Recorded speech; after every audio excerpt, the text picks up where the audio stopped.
बात 1988 की है। धनबाद नामक जगह पर रमन अपनी पत्नी योगिता के साथ खुशी खुशी रह रहा था। वो पेशे से डॉक्टर था। योगिता, मेरी प्रैक्टिस इन दिनों अच्छी चल रही है। अगर सब सही चला तो मैं अगले साल तक एक प्राइवेट क्लिनिक खोल लूंगा और हम अपना खुद का घर भी बना लेंगे। और एक दिन रमन बहुत ही परेशान घर लौटता है। क्या हुआ? आप इतने परेशान क्यों लग रहे हो? रमन पेपर्स योगिता के हाथ में रख देता है। पढ़ो इसको। ये क्या है? हे भगवान, अभी तो आपकी प्रैक्टिस जमने लगी थी, अब क्या करेंगे हम? कैंसिल नहीं हो सकता है क्या ये ट्रांसफर ऑर्डर? गवर्नमेंट ने ऑर्डर दिया है, इसलिए जाना तो पड़ेगा ही। वैसे गवर्नमेंट ने ट्रांसफर के साथ साथ प्रमोशन भी दिया है मुझे। उस गांव में कोई भी नहीं टिकता है। मगर ऐसा क्यों? वो तो मुझे पता नहीं। थोड़े दिन वहां कमा लेते हैं, फिर अपनी क्लिनिक बना लेंगे। आगे हमें अपनी फैमिली भी तो बढ़ानी है। अच्छा। और वो लोग अपना सामान लेकर विजयगढ़ जा रहे होते हैं कि रास्ते में गुजरते वक्त एक काली बिल्ली उनका रास्ता काट जाती है और गाड़ी का टायर भी 2 बार पंचर हो जाता है। सुनो जी, काली बिल्ली का रास्ता काटना अच्छा नहीं होता। कैसी बातें कर रही हो तुम? आज के जमाने में भी। और देर रात तक वो लोग विजयनगर पहुंच जाते हैं। एक चौकीदार दौड़कर उनका सामान उतारने के लिए आता है।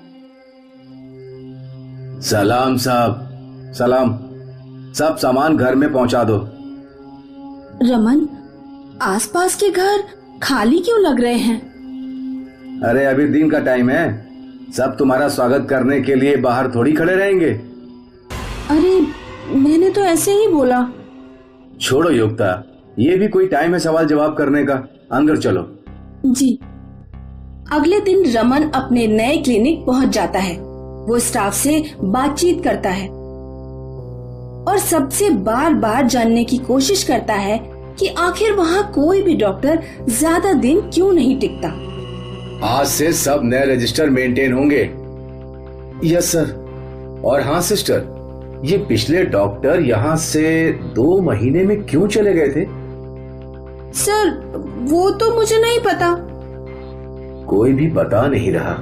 चलो कोई बात नहीं, खुद पता कर लूंगा। और हाँ, कोई भी अगर गरीब हो तो उसको याद से सरकारी योजना के बारे में बता देना। ठीक है साहब। रमन खुद पूरे क्लिनिक का चक्कर काटता है। वो बंद दरवाजे को देखता है जिस पर बहुत ही बड़ा ताला लगा होता है। बड़ी अजीब सी चुप्पी है यहाँ, कुछ तो अजीब है। रमन देखता है कि शाम की शिफ्ट में पेशेंट्स बहुत ही कम आते हैं और स्टाफ भी हमेशा जल्दी निकलने के चक्कर में रहता है। साहब, मेरी बेटी की तबीयत ठीक नहीं है और मेरी घरवाली भी काम से देर से आती है। मैं जल्दी जाऊं क्या? नहीं, आगे पेशेंट आ गए तो? कोई नहीं आएगा। क्या मतलब? नहीं, वो मैं तो ऐसे ही बोला। रमन को अब क्लिनिक ज्वाइन किए काफी दिन हो चुके हैं और एक दिन हॉस्पिटल का राउंड मारते मारते दोबारा उसकी नजर तहखाने के दरवाजे पर जाती है, जिस पर काले और लाल धागों से बंधा एक बहुत बड़ा ताला लगा होता है। साहब, उसे मत छुओ। ये क्या है और इस दरवाजे पर ताला क्यों? साहब, ये बंद तहखाना है, इसे मत छुओ। सालों से यहाँ कोई नहीं गया।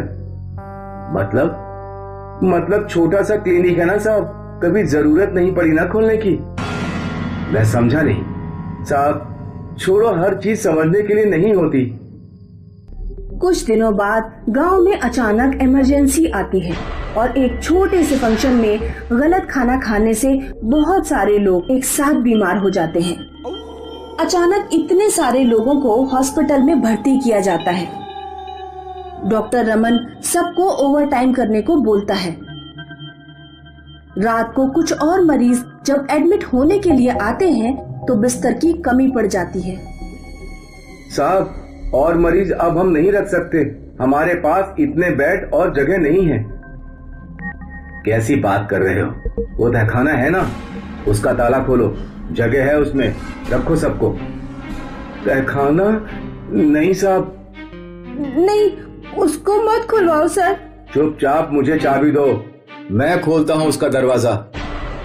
रमन जाकर तहखाने का दरवाजा खोल देता है और अचानक एक चमगादड़ उसके सर के ऊपर से उड़ता हुआ जाता है और सब लोग डर जाते हैं। डरो मत, सालों से बंद था ना, ये जानवर तो होंगे अंदर। सर मत जाओ अंदर, ये जगह सही नहीं है। किसने बोला? ये अंग्रेजों के जमाने का क्लिनिक है साहब, यहाँ पुराने मरीजों की आत्मा कैद है।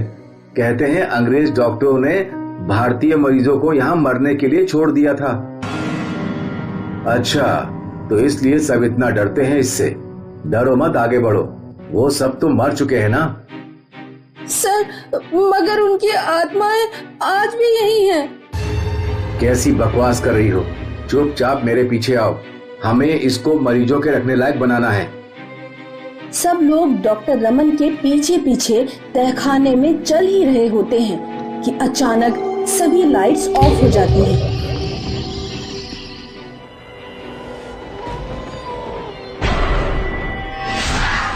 अरे टॉर्च नहीं लाए थे क्या साथ में? लाया हूँ तो जलाओ ना।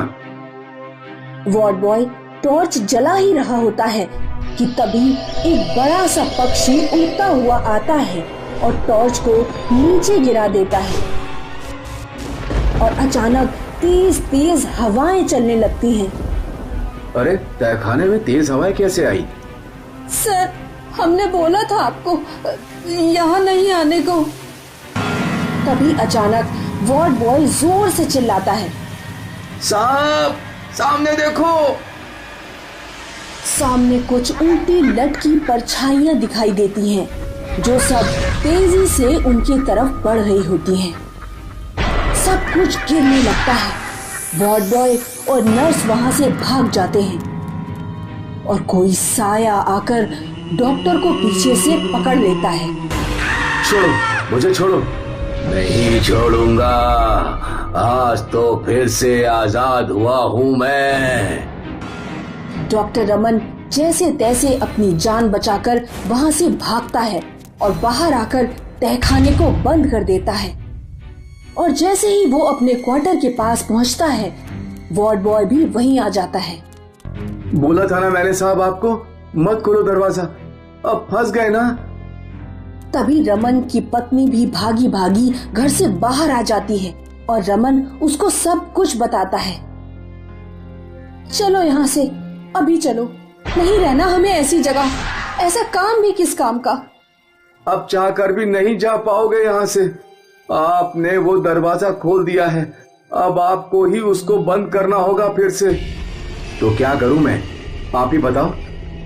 शहर के बाहर काली माई रहती है, जाओ उससे बात करो, वो ही तुमको उपाय बताएगी। रमन अपनी पत्नी के साथ वार्ड बॉय द्वारा बताई हुई काली माई की झोपड़ी में पहुंच जाता है। वहां पर चारों तरफ कीलें लगी हुई होती हैं और काली गुड़ियां लटकी हुई होती हैं। रमन और योगिता ये सब देखकर सहम जाते हैं। आ गए तुम? आप मुझे जानती हो? हाँ, अच्छे से। कब से तुम्हारा इंतजार कर रही थी कि तुम आओगे।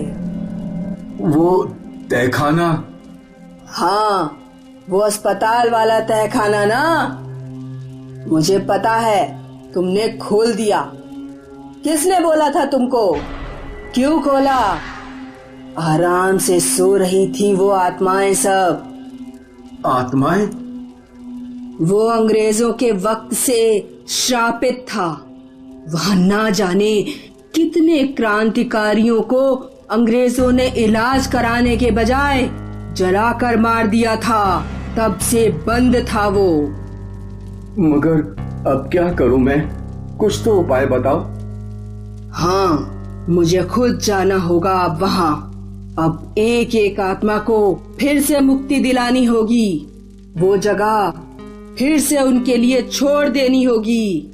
उस क्लिनिक के तहखाने पर सिर्फ उनका हक है। आप क्या बोल रही हैं? मुझे समझ नहीं आ रहा।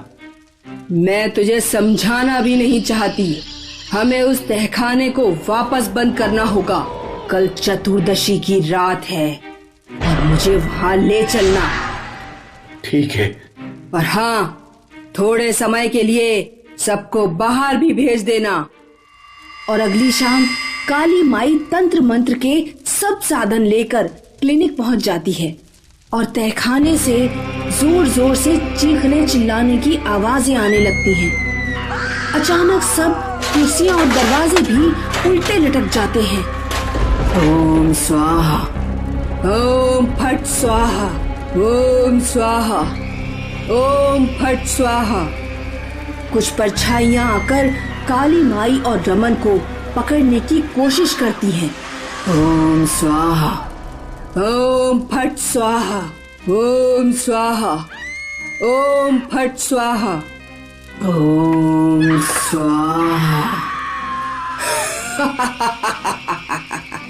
बस अब बाहर मत निकलना, अंदर ही रहना।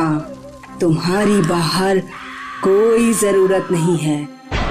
अंदर से जोर से चीखने चिल्लाने की आवाजें आती रहती हैं, मगर काली माई मंत्रोच्चारण करती रहती है और ताले पर जोर से पानी के छींटे मारती है और फिर उसके चारों तरफ लाल धागा बांध देती है। और सुबह होते होते आवाजें एकदम शांत हो जाती हैं। माई, ये सब क्या है?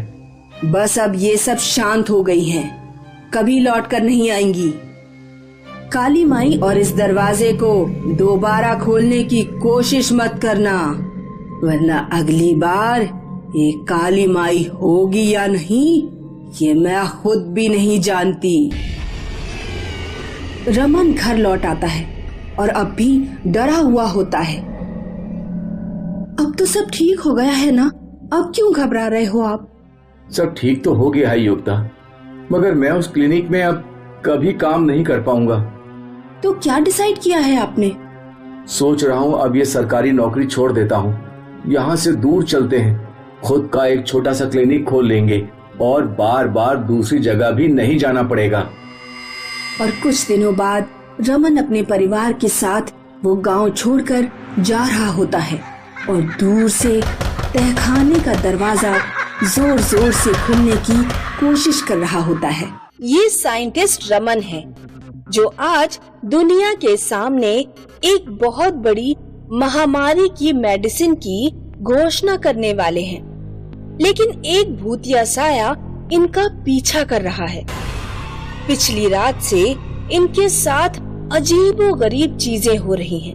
ये सोए तो अपने बिस्तर पर थे, लेकिन इनकी आंख कुएं में खुली। लोगों ने इनकी जान तो बचा ली, लेकिन कोई तो है जो इनका पीछा कर रहा है। तो सर, हमें बताइए कि आपको कैसा लग रहा है इतनी बड़ी इन्वेंशन करके? ये मेडिसिन दुनिया का सबसे बड़ा इन्वेंशन है। मैं बहुत खुश हूँ। बहुत मेहनत की है मैंने।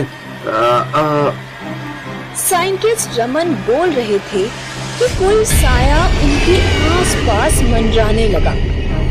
वो डर गए। उस साये ने सामने रखे हुए पानी के ग्लास को उठाकर साइंटिस्ट के मुंह पर फेंक दिया। सभी लोग दंग रह गए। ये सब लाइव टीवी पर दिख रहा था। कौन है? कौन है यहाँ? सिक्योरिटी! जैसे ही सिक्योरिटी स्टेज पर आ रही थी, उस भूत ने सिक्योरिटी को हवा में उड़ाकर पटक दिया। साइंटिस्ट रमन बहुत डर गए और रिपोर्टर भी डरी हुई थी कि तभी सबके सामने साइंटिस्ट विक्रम का भूत दिखने लगा। ये सब लाइव टीवी पर दिख रहा था। साइंटिस्ट रमन भागने की कोशिश कर रहे थे कि साइंटिस्ट विक्रम के भूत ने उन्हें कुर्सी से बांध दिया। ये दवा रमन ने नहीं, मैंने बनाई है। इस धोखेबाज रमन ने मेरा खून कर दिया। खून? हाँ, खून। मैं और रमन एक साथ एक ही लैब में कई सालों से काम कर रहे थे। इस साल की शुरुआत में महामारी फैलने लगी। यार, इस महामारी से दुनिया को बचाना ही होगा। दुनिया भर के सारे साइंटिस्ट इस महामारी की ही दवा खोजने में लगे। कोई ना कोई जरूर बनाएगा। हमें भी कोशिश करनी चाहिए। ना बाबा ना, तू ही कोशिश कर, मेरे पास और भी बहुत काम है। मैं अकेला इस महामारी के ऊपर रिसर्च करने लगा। 1 महीने बाद मुझे इस महामारी के कीटाणु का कंपोजिशन समझ में आ गया। रमन, देख, मुझे इसका कंपोजिशन मिल गया। अब मैं जल्द ही इसकी मेडिसिन बना लूंगा। अरे वाह, फिर तो हम बहुत अमीर हो जाएंगे।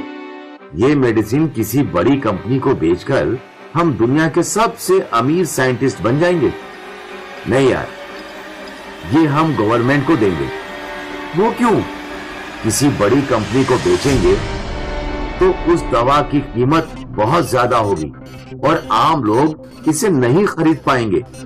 गवर्नमेंट को बेचेंगे तो हर एक गरीब तक ये पहुंच जाएगी, पर गवर्नमेंट हमें इससे अच्छे दाम नहीं देगी। मुझे इस दवा से अमीर नहीं बनना, पर उन लाखों गरीबों की दुआ जरूर चाहिए।